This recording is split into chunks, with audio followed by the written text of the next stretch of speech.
En la mañana del 11 de enero del año 49 a.C., Julio César se encontraba justamente donde pasaba el río Rubicón. Julio César estaba con todo su ejército y estaba a punto de cruzar el río Rubicón. La ley romana decía que si alguien cruzaba ese río, la República de Roma lo consideraría como un acto de guerra. Así que Julio César lo pensó, sabía que iba a ser reo de la República, sabía que iba a ser esto considerado como un acto de guerra, pero cuenta la historia que después de un momento de mucha duda, Julio César le dijo a sus soldados esta famosa frase: alea iacta est. La suerte está echada. Cruzó el Rubicón, y cuando cruzó el Rubicón, la República lo tomó como un acto de guerra, de tal forma que se enfrentaron en una batalla civil allá del año 49 durante 4 largos años, y esta batalla enmarcaría el final de la República para darle paso al imperio de Julio César. Cuando César entró a Roma y se declaró como el campeón, se hizo llamar cónsul y dictador perpetuo. Con el tiempo, la frase cruzar el Rubicón significó tomar una decisión irrevocable de serias consecuencias. Tomar una decisión irrevocable de ciertas consecuencias. Mis hermanos, la entrada triunfal de Jesús a Jerusalén es el evento que enmarca la realeza de Cristo como el Mesías verdadero. Si nosotros leemos los evangelios, vamos a notar que antes de la entrada triunfal, el reconocer a Jesús como Rey o como el Mesías verdadero estaba nublado, estaba velado, sobre todo en el evangelio de Marcos. Y cuando Él entra triunfalmente a Jerusalén, es la declaración a todos los judíos para decirles: yo soy quien espera, yo soy el Mesías venidero, yo soy el cual de las profecías estaban hablando, yo soy. Y este acto llevó a Jesús precisamente a que los celos de aquellos hombres judíos que dictaban la política lo llevaran directamente al Calvario, a la cruz y al sepulcro, de tal forma que este evento de la entrada triunfal a Jerusalén es un evento de suma importancia para la cristiandad, porque es el evento donde Jesús se declara como el Rey venidero, pero no un rey como Julio César, sino un rey que viene montado en un asno, un rey que es el rey del universo, pero es un rey humilde. Hoy, mis hermanos, nuestros corazones serán movidos para declarar a Cristo Jesús como el Rey verdadero, y seremos recordados que pertenecemos a un reino, mis hermanos, a un reino de reyes y un reino de sacerdotes. Les voy a pedir de favor que me acompañen todos juntos. Vamos todos juntos, mis hermanos, al libro de Apocalipsis. El día de hoy vamos a leer el capítulo número 1 y estaremos estudiando los versículos 4 al 8. Mientras lo encuentren, mis hermanos, les comento que este libro es el último libro escrito del Nuevo Testamento. Se escribe por allá del año 95 después de Cristo, cuando Domiciano, el emperador sangriento contra los cristianos, estaba reinando en Roma. Estaba como el César en Roma. En aquellos tiempos los cristianos estaban pasando momentos complicadísimos, hermanos. Estaban siendo perseguidos, estaban siendo cazados, los estaban matando, hermanos. A los cristianos, por ser cristianos, los estaban matando en el imperio. Y es por eso que el apóstol Pablo escribe el libro que nosotros conocemos como Apocalipsis. Porque el libro de Apocalipsis, hermanos, tiene el propósito de traer esperanza a los cristianos que estaban empalando, a los cristianos que estaban siendo comidos por bestias, a los cristianos que le estaban echando aceite y los prendían para que fueran antorchas. Sus cuerpos fueron antorchas para los caminos romanos en la persecución de Domiciano, mis hermanos. De tal forma que lo que nosotros vemos en el Apocalipsis es precisamente palabras de esperanza para los cristianos de aquellos tiempos y para nosotros también, mis hermanos. Palabras de esperanza para que sepamos que a pesar de las circunstancias que nosotros estamos enfrentando, tenemos un Rey que venció. Tenemos un rey que está sentado en el trono. Tenemos un rey que volverá como el rey de reyes y el señor de señores. ¿Lo cree, hermano? Amén. Gloria a Dios por eso. No importa qué tan fuertes y poderosos puedan ser aquellos que se levantan en contra de Cristo y en contra de su Hijo y en contra del cristianismo. Cristo Jesús es el Rey y el vencedor. Nos ponemos de pie, mis hermanos, para la lectura de la Santísima Palabra del Señor y lo seguimos todos juntos en nuestras Biblias. Juan, a las 7 iglesias que están en Asia, gracia y paz a vosotros, del que es y que era y que ha de venir, y de los 7 espíritus que están delante de su trono, y de Jesucristo, el testigo fiel, el primogénito de los muertos y el soberano de la tierra, el soberano de los reyes de la tierra, al que nos amó y nos lavó de nuestros pecados con su sangre, y nos hizo reyes y sacerdotes para Dios, su Padre. A él sea gloria e imperio por los siglos de los siglos. Amén.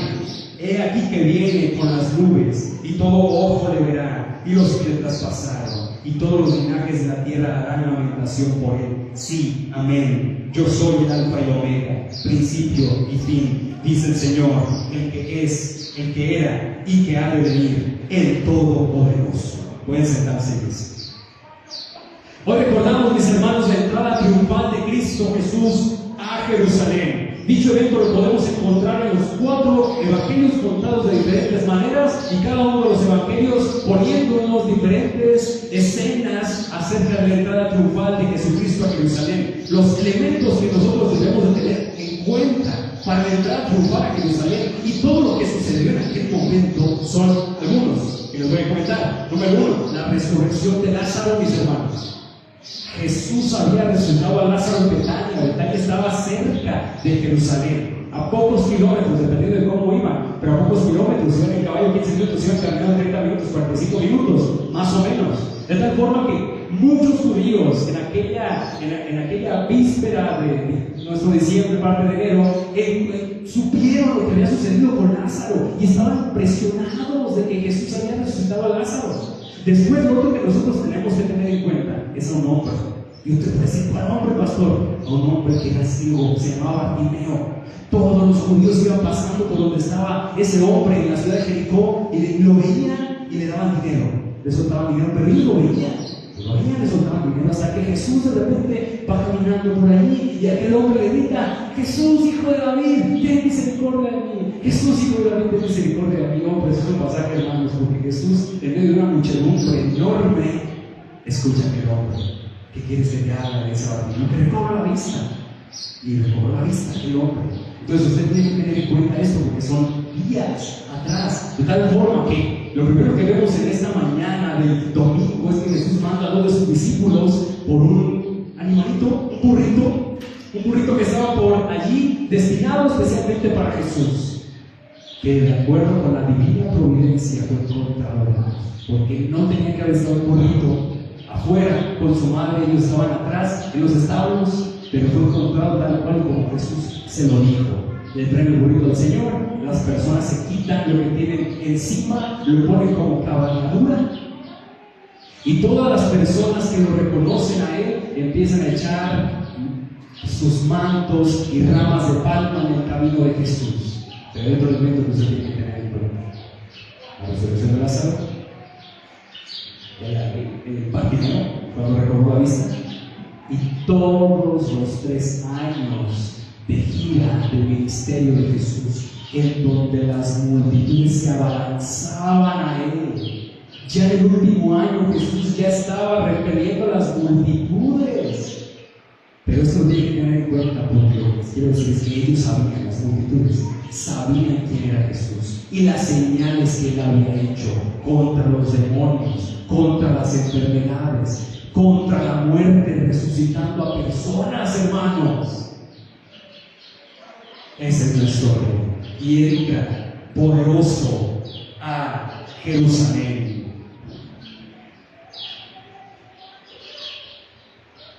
Jesús entra a Jerusalén y de repente todas las personas que estaban allí en ese lugar comienzan a decir: Hosana, bendito el que viene en el nombre del Señor, Hosana, Hosana. Y empiezan a soltar palmas y empiezan a gritar y a ovacionar a Cristo Jesús. Y yo les pregunto, mis amados hermanos, ¿ellos sabían lo que estaban haciendo? judíos sabían qué estaban haciendo, ellos comprendían el significado de sus declaraciones. La respuesta, mis hermanos, es no. Ellos no comprendían lo que estaba sucediendo. Ellos no comprendían lo que estaba pasando. Lo que vemos, mis hermanos, en la entrada triunfal es una falsa coronación de los judíos. Falsa coronación por parte de los judíos. Pastor, pero Jesús es el rey, ¿no? Claro que Jesús es el rey, mis hermanos, pero no el rey conforme a las expectativas judías que ellos estaban teniendo. Ahora, mis hermanos, es entendible, son entendibles sus expectativas. Si usted hubiera nacido en un contexto judío, su padre les hablaría y su padre les diría: hijo, estamos esperando un rey, estamos esperando un Mesías, alguien que nos va a liberar de nuestro yugo en el que estamos nosotros.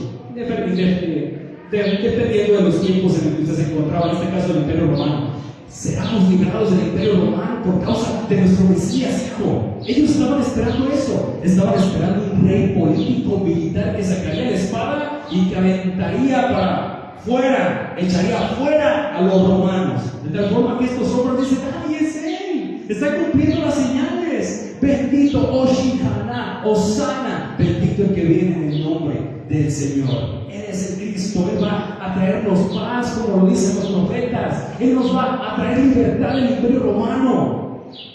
Ellos esperaban una especie de héroe militar, pero ellos, mis hermanos, no entendieron que el plan de Dios primeramente era resolver el asunto del pecado.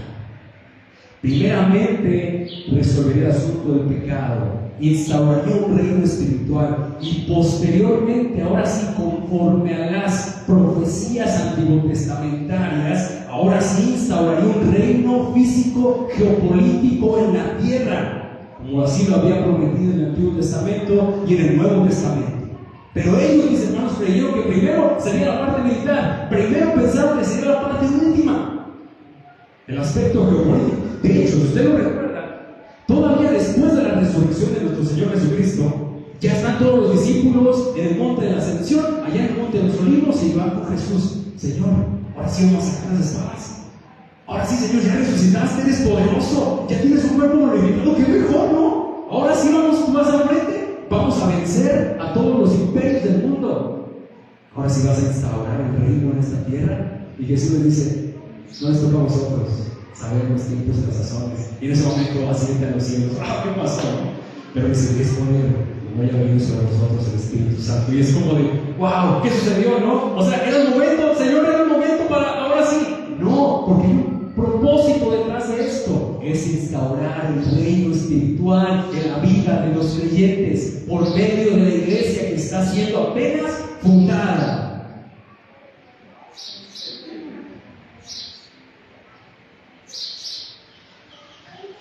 Miremos nuestro pasaje, mis hermanos.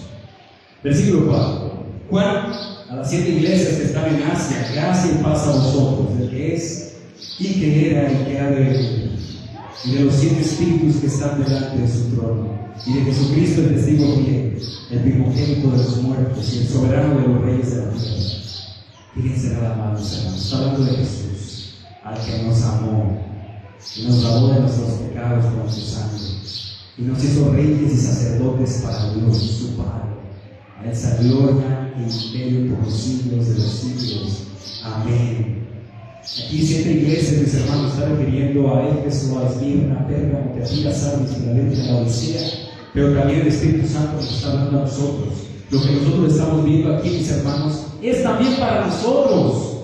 Dice la palabra del Señor que el apóstol Juan envía gracia y paz. Mis hermanos, no solamente se refiere a que el Padre tuvo gracia con nosotros y que Él nos da paz sobrenatural, no, mis hermanos, se refiere a que nosotros podemos encontrar en el trono de la gracia fortaleza para nuestros corazones a través, dice aquí, de los 7 espíritus. Usted puede decir: pastor, ¿quiénes son esos 7 espíritus? Yo nunca había escuchado hablar acerca de eso en las Escrituras. Hermanos, el número 7 en las Escrituras habla de perfección, habla de plenitud. 7 espíritus está refiriendo a la plenitud del Espíritu, en este caso del Espíritu del Señor. ¿Cómo vamos a recibir gracia para los diferentes asuntos que nosotros encontramos en nuestra vida? Gracia es fortaleza, que viene de lo alto, momento a momento, cuando lo necesitamos, por medio del Espíritu. ¿Cómo vamos a recibir paz cuando estamos pasando por una tempestad terrible? Por medio del Espíritu recibiremos paz sobrenatural. Y después nos dice, y de Jesucristo. Ya tenemos en la eternidad del Padre, el Hijo y el Espíritu del Señor. Aquí el nombre de Jesucristo, mis hermanos, es una construcción de dos palabras. Y es Juan, el apóstol, diciéndonos a nosotros, Jesús, el personaje que nosotros conocimos, el personaje que dijo, es el Salvador, es lo que significa Jesús, pero al mismo tiempo es el Cristo, es el Mesías, es a quien nosotros esperábamos, el testigo fiel. Ay, hermanos, y tal vez usted de estas palabras y diga, el testigo fiel, pues qué interesante, ¿no?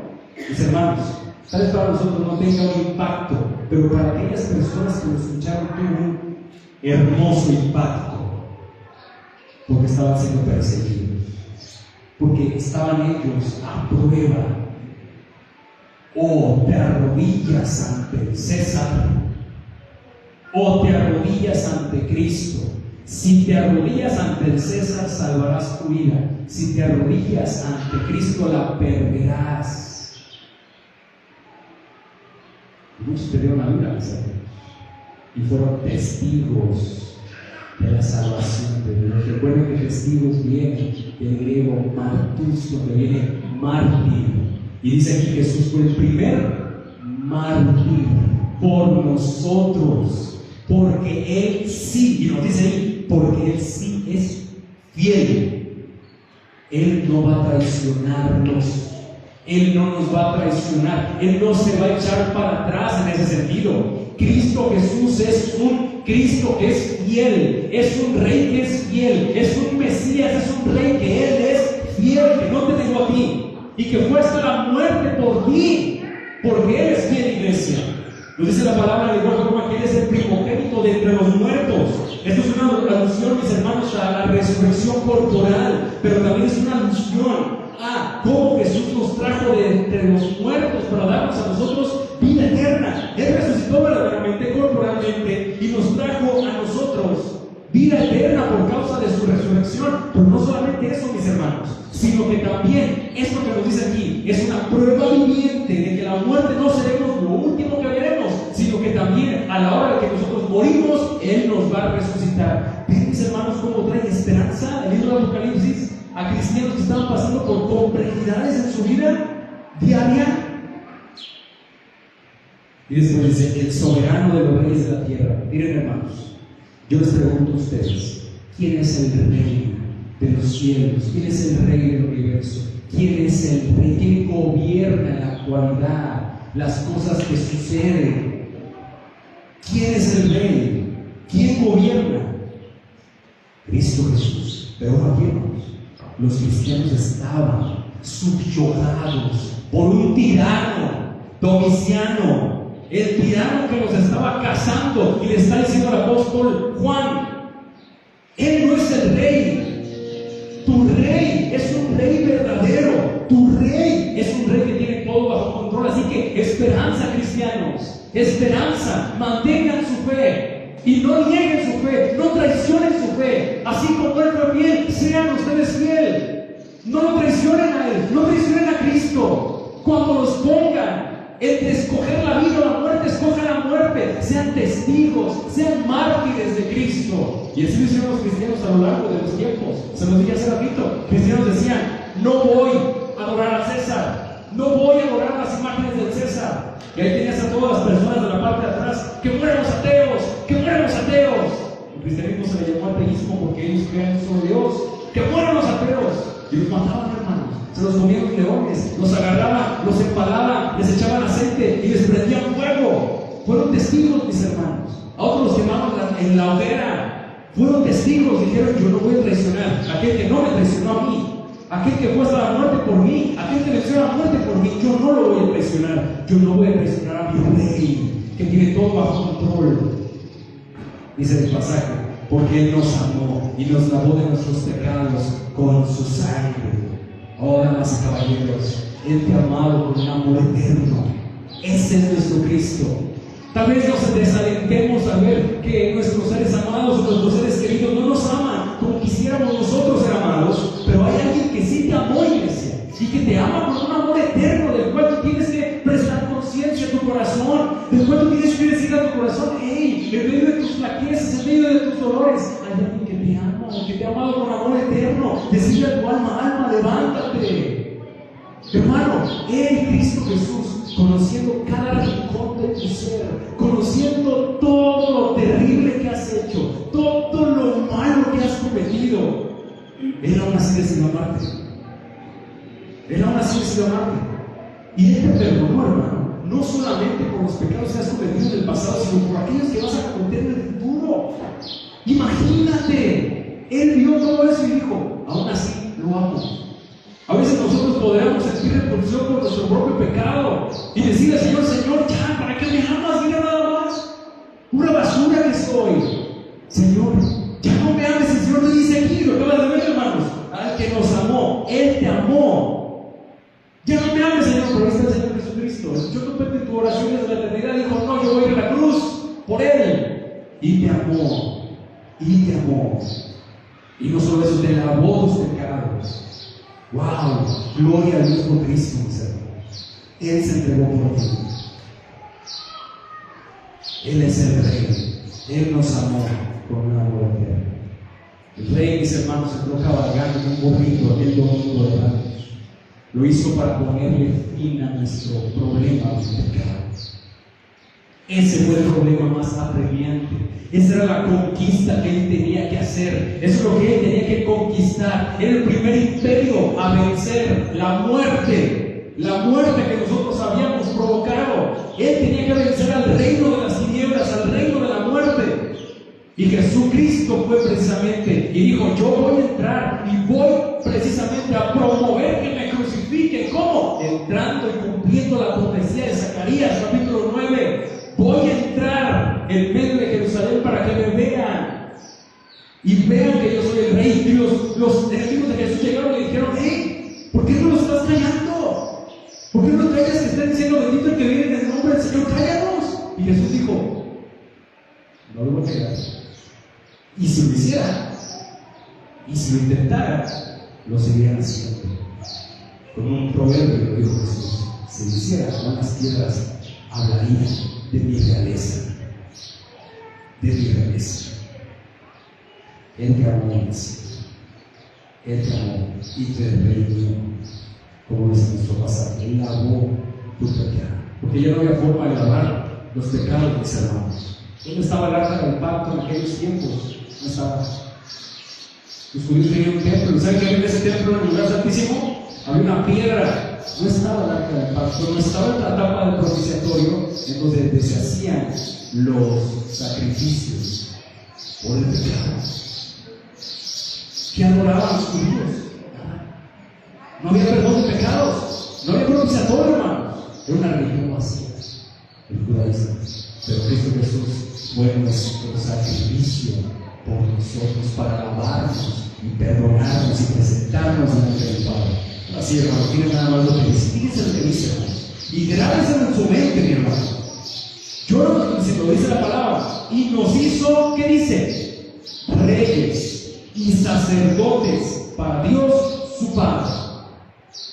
Y nos hizo reyes y sacerdotes para Dios su Padre. La mejor traducción aquí, mis hermanos, es como dice la LBLA: hizo de nosotros un reino y sacerdotes. Ahora sí, los demás pasajes, como por ejemplo Apocalipsis capítulo 5, nos dice reyes y sacerdotes.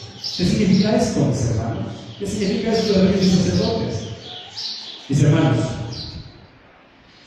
primero, significa que en la ascensión de Cristo, Él fue coronado como rey. Él fue coronado en los cielos. Y hoy, si tú eres creyente, cuando tú creíste en el Señor, estás participando en su reino. Un reino que tiene como estandarte el Evangelio y la cruz. Un reino que tiene en alta estima la palabra y la voluntad de Dios para el mundo. Mundo que está envuelto en tinieblas y pecado. Miren, hermanos, no les voy a confundir mucho. Él es el Rey. Y cuando tú creíste en Él, Él te convirtió, te trajo de entre. Te trajo, mi hermano.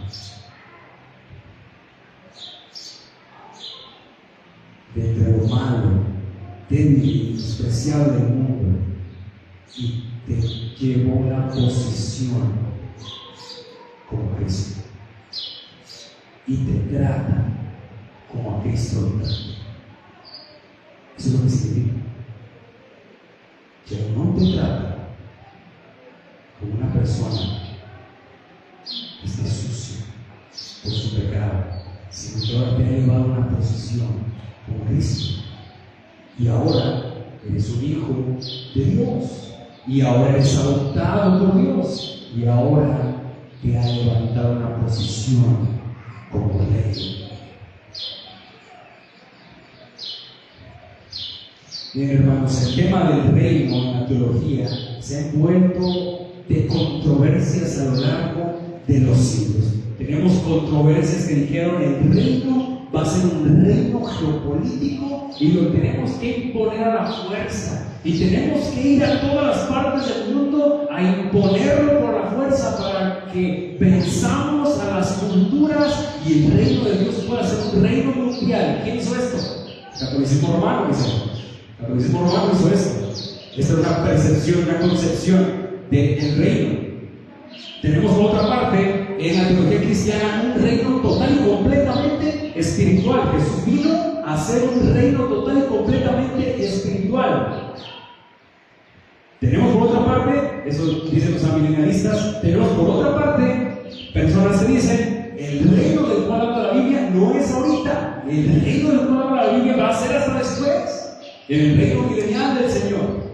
Pero tenemos también otra posición en la cual estamos en esta iglesia, que es el Señor ha instaurado un reino actualmente, espiritualmente, pero también el Señor en un futuro, cuando Él venga, instaurará el reino milenial, donde Él reinará geopolíticamente como lo ha prometido en los profetas.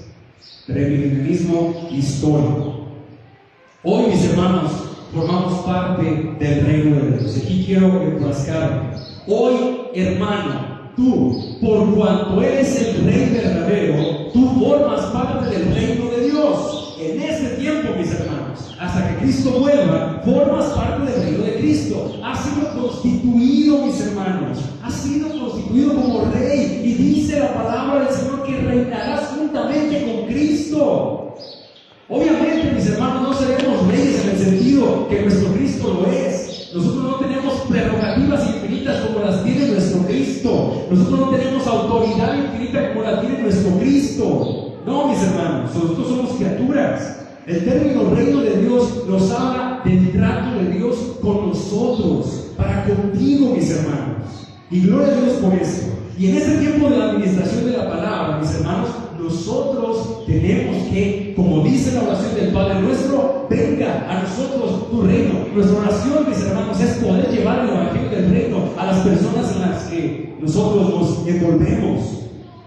Y dice la palabra del Señor, de hecho, mis hermanos, que en algún momento, cuando Cristo Jesús venga, se nos dará autoridad juntamente con Cristo para juzgar hasta los ángeles. ¿Quién nos va a juzgar, pastor? Nosotros, dice la palabra del Señor en 1 Corintios, capítulo 5. Nosotros.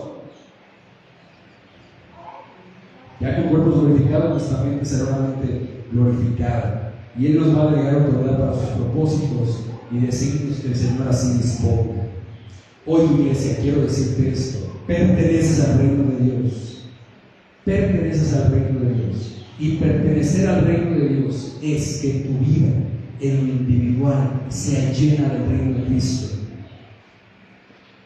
Y esto es que tu mente sea transformada, que tu corazón sea transformado, que tu vida interior sea transformada, para que tú impregnes con el reino de Dios todas las esferas de tu vida, iglesia. Esto me encanta del reino de Dios en la actualidad, mis hermanos. Y es que el reino de Dios en la actualidad no se está enfrascando en 4 paredes. El reino de Dios en la actualidad, y desde que inició la iglesia, no se enfrasca en limitaciones del Estado. No es un reino estatal, es un reino universal. Es un reino que trasciende fronteras. Y si tú eres iglesia, eres ciudadano del reino, como lo dice Filipenses, ciudadano del reino de los cielos, hermanos. De tal forma que el Evangelio debe transformar toda la áreas de tu vida, de tu matrimonio, de tu familia, de tus hijos, de tu trabajo, en el estado, en la cultura en la que vives. Eres hijo del rey, y si eres hijo del rey, demuéstralo. Demuéstralo.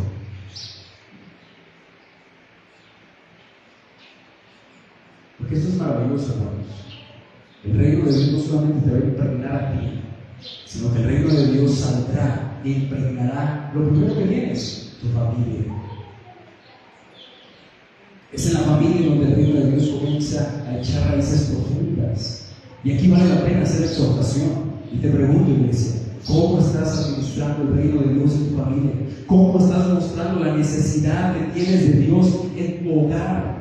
¿Cómo estás demostrando tu aflicción por tu propio pecado en tu hogar? ¿Cómo estás demostrando tu mansedumbre, tu hambre y tu sed de justicia en tu familia? ¿Cómo demuestras que eres ciudadano del reino de la paz a la que fuimos nosotros llamados?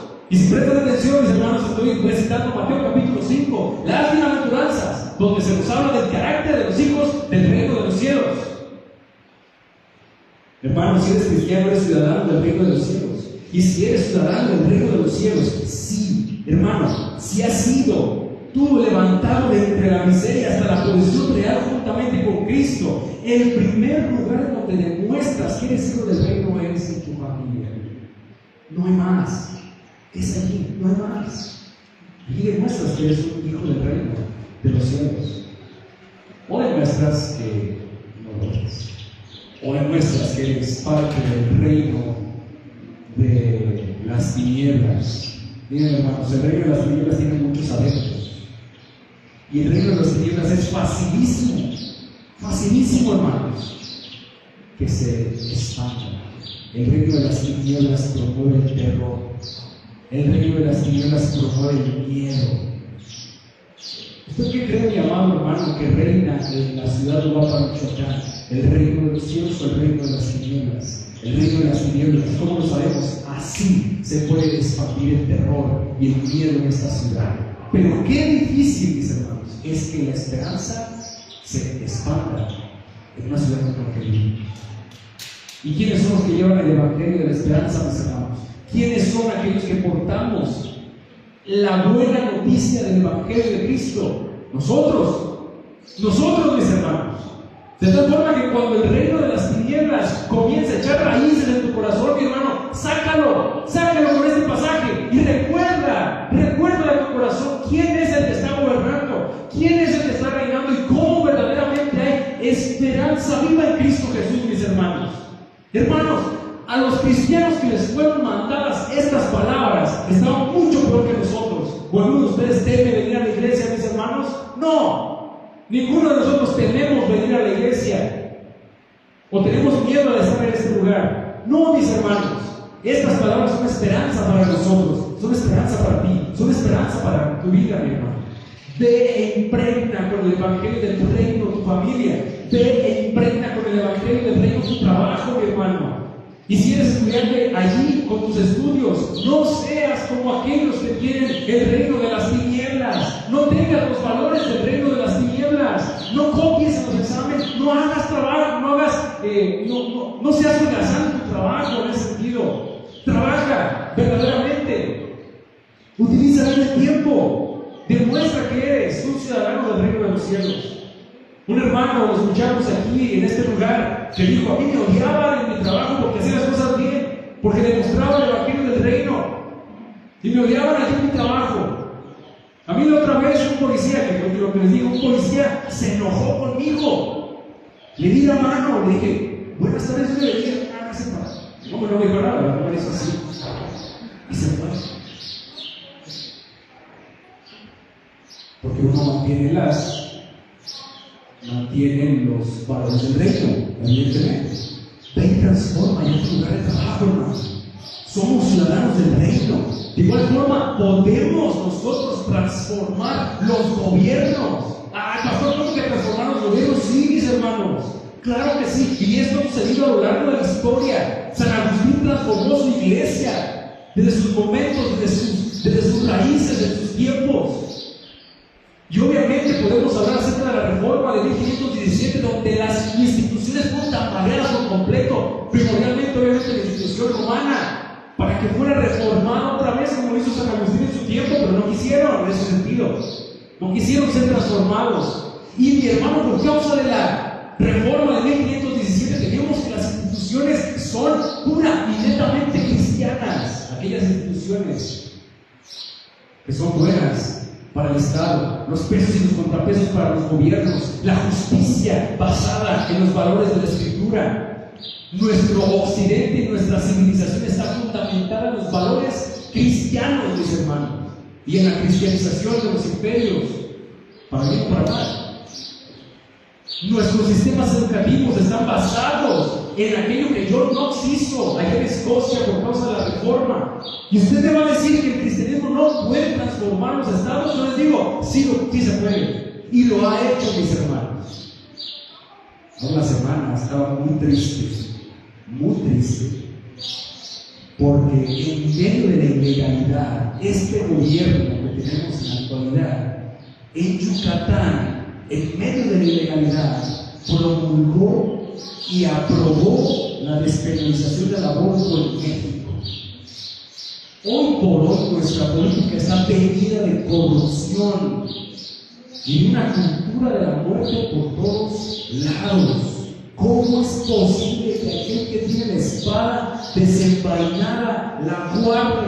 Y estoy utilizando palabras bíblicas.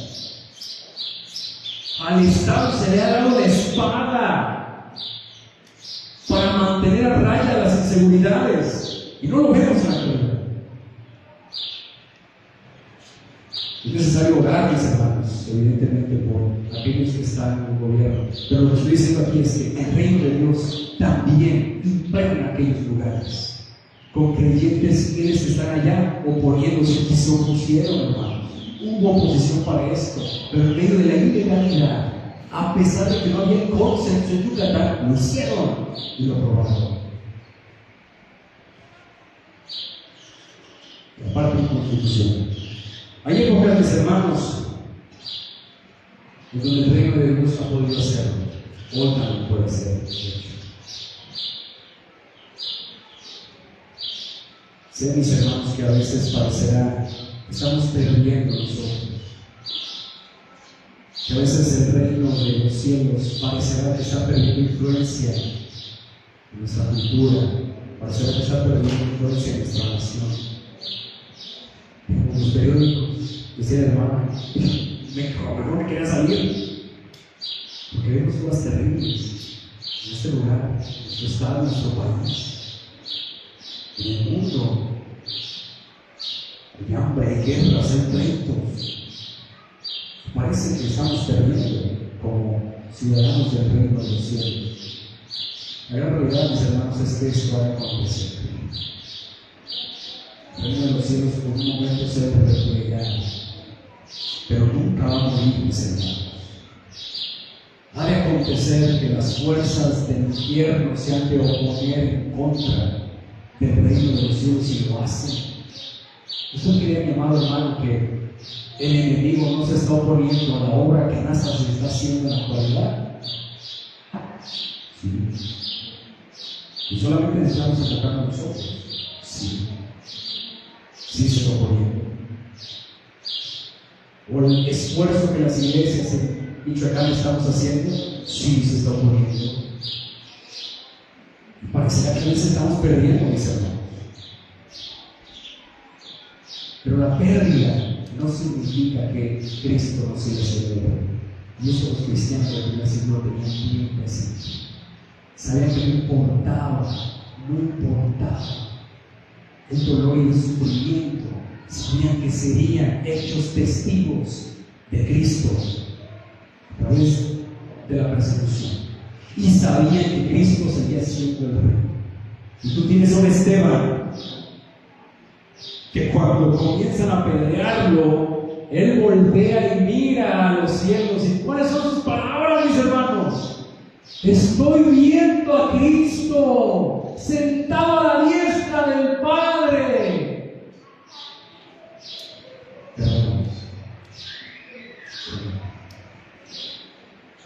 ¿Se imaginan, hermanos? En medio de una situación tan terrible, Cristo es el Rey, dijo Esteban. Y así los cristianos de todas las edades, Cristo es el Rey. Y tenemos a un Policarpo que le dijeron: Policarpo, ya, estás bien viejo, ya, niega a Cristo y muérete de viejo. Yo no voy a negar a Cristo jamás. Y dice la historia que Policarpo va, se quita su manto, se va a la hoguera, él solito se mueve, prendan el fuego si quieren. Hizo una oración aquí en momentos, glorificando a Cristo. Y fue quemado por Dios. Mis hermanos, Él es el Rey, hermano. Lo que estoy diciendo aquí es que, a pesar de las circunstancias que nosotros nos enfrasquemos tan complejas en medio de nuestra vida, Él sigue siendo el Rey, mis hermanos. Eso no está quitando ningún ápice de su reinado del Señor. Y eso tampoco quita un ápice de que tú no seas hijo del Rey. No, Él te ha rescatado y te ha traído, mis hermanos, de una posición en la que estabas de miserable, te ha traído a una posición de Rey. Y como dice el pasaje, Él es el Rey de Reyes y Señor de Señores. Hermano, eso no significa que tú puedas hacer lo que quieras porque eres el hijo del Rey. No, mi hermano, al contrario, esto es un recordatorio de que eres rey a Dios y a su voluntad, y de que tu corazón no quiere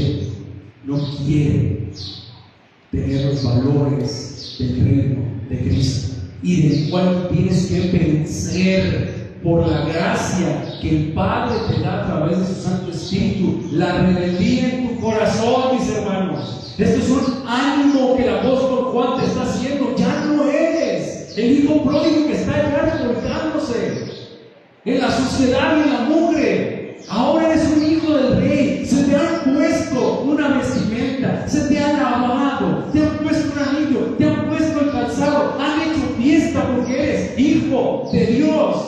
Ya no eres una persona que está ya en medio, revolcándose entre los cerdos. Ahora estás como un hijo del Padre, un hijo del Rey. Perdonen si es fuerte las palabras, medio revolcados entre los cerdos, pero es literalmente la parábola del hijo pródigo, allá en Lucas capítulo 17. Dice nuestro pasaje, mis hermanos, que no solamente somos reyes, sino que también somos sacerdotes. Pastor, ¿eso significa que vamos a ponernos una sotana ahora también? Y vamos, ¿qué vamos a hacer, mis hermanos? No, eso no significa. ¿Vamos a ponernos investiduras sacerdotales para hacer sacrificios? No, mis hermanos. Lo que significa en este pasaje es de igual forma, mi hermano, que tú tienes entrada libre, sin mediadores, a trono de la gracia, y que se te ha hecho un sacerdote de tu hogar y del área de influencia en la que te encuentras. Eso es lo que significa. Eso es lo que significa el sacerdocio de los cristianos. Ya no vas a entregar una ofrenda delante del altar. Significa que vas a ser el administrador de las cosas que el Señor te ha dado, y que te vas a presentar ante Él como un sacrificio vivo, santo, a Dios, que es nuestro culto racional, dice Romanos 12. Y no solamente eso, sino como dice Hebreos capítulo 13, que presentarás sacrificios a Él de alabanza. Porque, hermanos, hay situaciones donde es difícil alabar a Cristo, el Rey.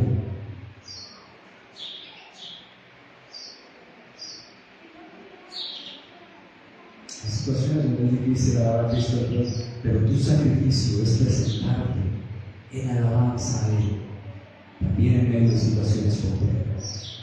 Esto Cristo ha hecho por nosotros, mis hermanos, y por eso, cuando el apóstol Juan dice, nos ha hecho reyes y sacerdotes, nos ha traído de esta posición a esta otra posición, ahora ya no hay intermediarios, ya no hay nadie al cual tengamos que pedirle para que vaya con Dios. No hay nadie es intermediario, el velo está rasgado, ya no hay sacerdotes, ahora tú eres el sacerdote, ahora tú puedes entrar directamente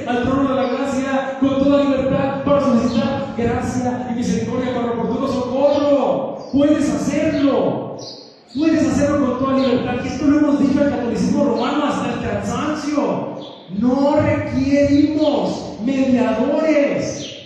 ¿Qué caso tiene que la oración llegue a Dios, Dios se la pase a una persona y después esa persona vaya otra vez a Dios? O sea, no hay caso.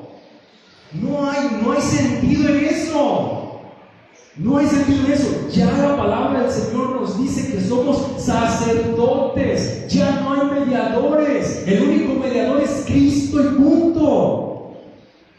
Iglesia, tienes una posición privilegiada delante de Dios, posición que no será quitada. Estés pasando por lo que estés pasando, nuestro deber es decirle al Señor: Señor, en medio de mi matrimonio roto, en medio de mi enfermedad, en medio de mis hijos rebeldes, en medio de mis problemas, en medio de circunstancias adversas, en medio de mi dolor, en medio de mi pecado, te he dejado, pero he luchado por librarme de él. Por causa de la obra de Cristo en tu corazón, di: a Él sea la gloria y imperio por los siglos de los siglos. Amén. Porque me has rescatado, me has lavado, me has levantado de entre los muertos a una nueva vida.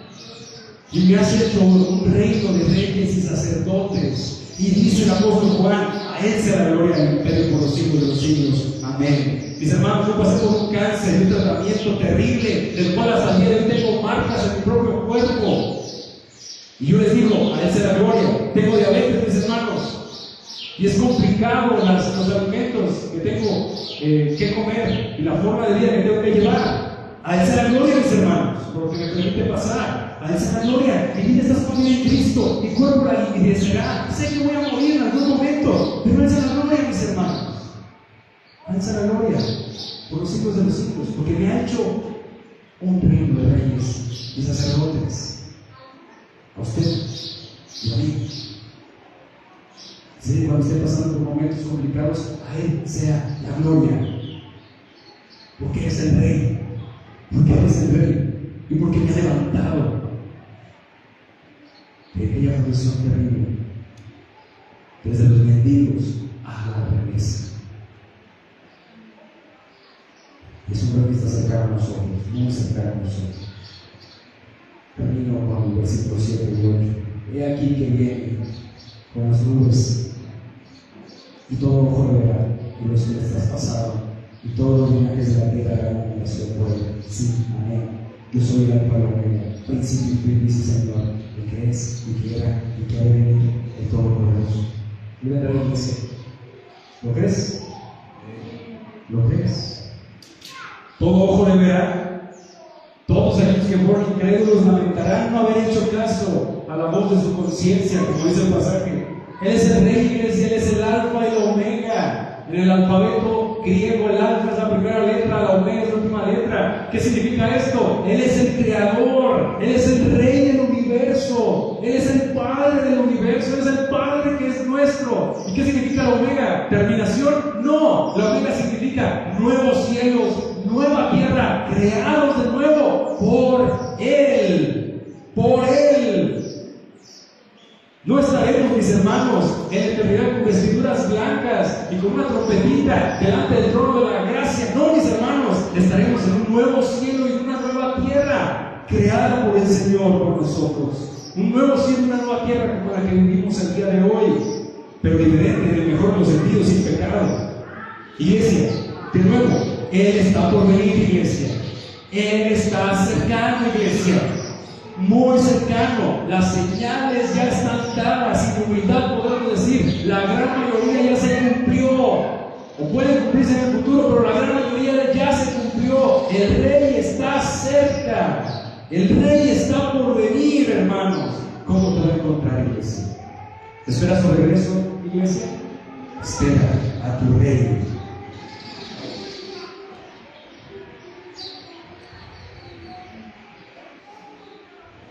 Te voy a pedir que te pongas de pie, mis hermanos. Vamos a ver. Pero antes quiero decirte lo siguiente. Detrás del mal marca la naturaleza de un rey que es humilde hacia nosotros. Y un reino que es el reino del Evangelio. Pero también deja que podemos tener percepciones erróneas del rey que teníamos, como lo tenían los judíos. Hoy la palabra en Apocalipsis, mis hermanos, te muestra la realidad de su reinado actual, de cómo puedes obrar para que la justicia, la misericordia y el amor reinen en los lugares en los que te encuentras. Y luego a Dios para que te lo muestre, cómo puedes impactar allá afuera con el reino de los cielos en donde te encuentras. Hoy te lo deja claro el libro de Apocalipsis. Hoy tienes una esperanza. Vive como hijo del reino de Dios. Oremos.